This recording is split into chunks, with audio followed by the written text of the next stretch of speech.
ہر تقریر جو کی جائے گی اس میں پہلے سوال کا جواب دینا ہوگا، وہ آپ دیں۔ یہ جو آپ نے تقریر فرمائی ہے، اس تقریر میں استدلال کیا ہے؟ تو بیان ہے نا۔ جب آپ کہتے ہیں کہ اس کا کوئی مقصد نہیں، اس کی دلیل کیا ہے؟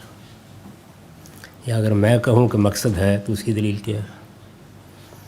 تو کوئی چیز اس وقت قابل اعتنا بنتی ہے جب وہ استدلال پر مبنی ہو۔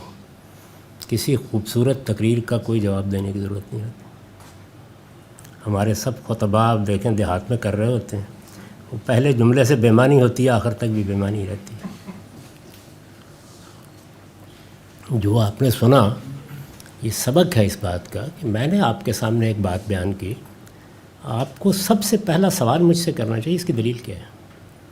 تو آپ بتائیے کیا دلیل ہے؟ اب میں تبصرہ کر دیتا ہوں، اس لیے کہ بے دلیل بات پر صرف تبصرہ کیا جا سکتا ہے، اس کا جواب دینے کی ضرورت نہیں ہوتی۔ اس کائنات کو ہمارے زاویے سے دیکھیے تو ہم انسان تو جب بھی آئے اس سے پہلے اسی کائنات میں 13.5 ارب سال کے قریب بتایا جاتا ہے اب اس کی عمر ہے۔ ویسے وہ اس کا حال وہی ہے، اس طرح کی جو عمریں بیان کی جاتی ہیں کہ تھوڑے تھوڑے عرصے کے بعد گلاس ذرا دور رکھ دیا جاتا ہے، پھر قریب رکھ دیا جاتا ہے۔ آپ نے دیکھا پچھلے 15-20 سال میں انسان 30,000 سال سے اب 3-4 لاکھ تک پہنچ گیا ہے۔ تو چلیے، جو اس وقت بات بیان کی جاتی ہے 13.5-14 ارب سال، ہمیں تو اللہ تعالیٰ بتاتے ہیں کہ میرے فرشتے اس دنیا میں سب نظم چلاتے رہے۔ جنات ایک بہت بڑی مخلوق کی حیثیت سے ہم سے معلوم نہیں کب سے موجود ہے، تو اس لیے خدا کے زاویے سے سوال بنائیں کیا؟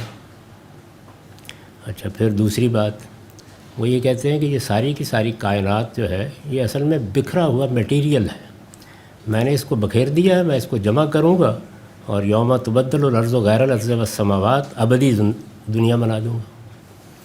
تو اللہ تعالیٰ تو اپنی پوری بات بیان کر رہے ہیں، ان کی بات پر تو یہ سوال ہی نہیں پیدا ہوتا۔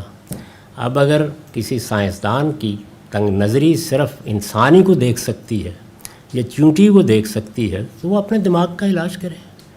ہمارے ہاں تو یہ جو بگ ہسٹری سے اس وقت لوگوں نے سوالات پیدا کیے وہ پیدا ہی نہیں ہوتے۔ یہ پوری دنیا آباد شاد تھی، آپ کو معلوم ہے، اسی سے سارا قضیہ پیدا ہو گیا تھا۔ فرشتوں نے یہی سوال کیا تھا اللہ تعالیٰ سے کہ ہم اس دنیا کا نظم چلا رہے ہیں، ہم سے کیا خطا ہوئی ہے کہ آپ ایک ایسی مخلوق پیدا کر رہے ہیں جو کل ایک دوسرے کا گلا کاٹنا شروع کر دے گی۔ یہ دنیا ڈنڈار تھی کب؟ اس کے درختوں کو کب اپنے سائے میں بیٹھنے والے دستیاب نہیں تھے؟ تو یہ پہلے سائنسدانوں سے پوچھ لیجئے، پھر میں جواب دے دوں۔